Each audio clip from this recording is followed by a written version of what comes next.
From the Albuquerque Journal, this is the leading news. I'm Gino Gutierrez. It's Tuesday, December 2nd. Here's what we're covering on today's episode. In the final days before Albuquerque's mayoral runoff election, bright yellow sweatshirts reading "I Heart Tim Keller" have sparked a political storm. The hoodies began appearing last week on people experiencing homelessness along East Central, many of whom accepted them simply because they were cold and lacked clothing after recent encampment sweeps. Mayor Tim Keller's campaign accused supporters of challenger Darren White of distributing the sweatshirts to use unhoused residents as political props, calling the tactic, quote, disgraceful. White's campaign denied involvement and urged caution before assigning blame. The photos were first sent to Paul Gessing of the libertarian-leaning Rio Grande Foundation, who believes the distributor intended to highlight Keller's record on homelessness, but said he would not identify the source. Both campaigns denied any connection and no group has claimed responsibility, though accusations have flown in multiple directions. The state GOP blamed Keller, while Keller's team called the claim baseless. The dispute comes as homelessness dominates the mayoral race, with nearly 3,000 unhoused people counted citywide. Keller argues White's plan to remove all encampments could be dangerous in the winter, while White says that Keller has mishandled the crisis. On the streets, however, politics mattered little to those wearing the hoodies. For many, they were simply the warmest option they had.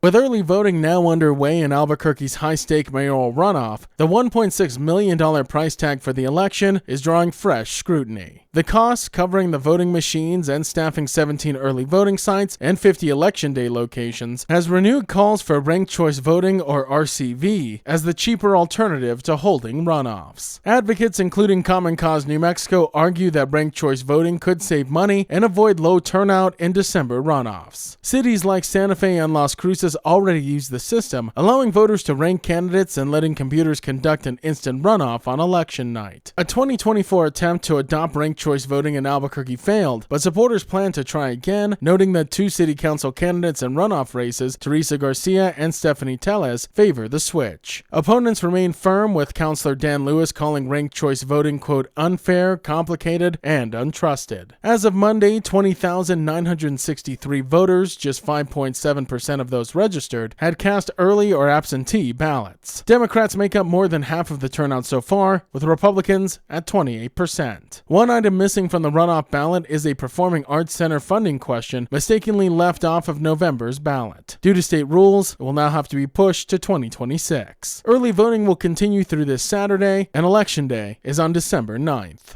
A deadly house explosion in northeast Albuquerque was intentionally set, according to Albuquerque Fire Rescue. The November 23rd blast on Walker Northeast occurred around 10:30 p.m. after the New Mexico Gas Company technician responded to reports of a strong gas odor in the area. A technician assessed the scene and a nearby home exploded, causing major structural damage. Firefighters found 60-year-old Michael Nesson inside, who was taken to UNM Hospital and then airlifted to an Arizona burn center, where he died from his injuries. Investigators found multiple gas lines inside the homes had been intentionally altered, along with a message written on an interior wall, though the contents of that message have not been disclosed. Based on the evidence, AFR classified the incident as incendiary, meaning it was deliberately set. However, due to extensive damage and no witnesses, the exact ignition source and motive remains unknown. The blast also damaged a neighboring home, though New Mexico Gas Company reported no leaks or abnormal readings in the surrounding area. And a 36-year-old Albuquerque man, Jason Baca, has been charged after being shot by Bernalillo County Sheriff's deputies during a November 12th crime-fighting operation in the city's International District. Baca, who remains hospitalized but is expected to survive, faces multiple charges including 4 counts of aggravated assault on a peace officer, trafficking controlled substances, and possession of a firearm as a felon. His criminal complaint is currently sealed. According to BCSO, deputies stopped a vehicle near Central and Wisconsin Northeast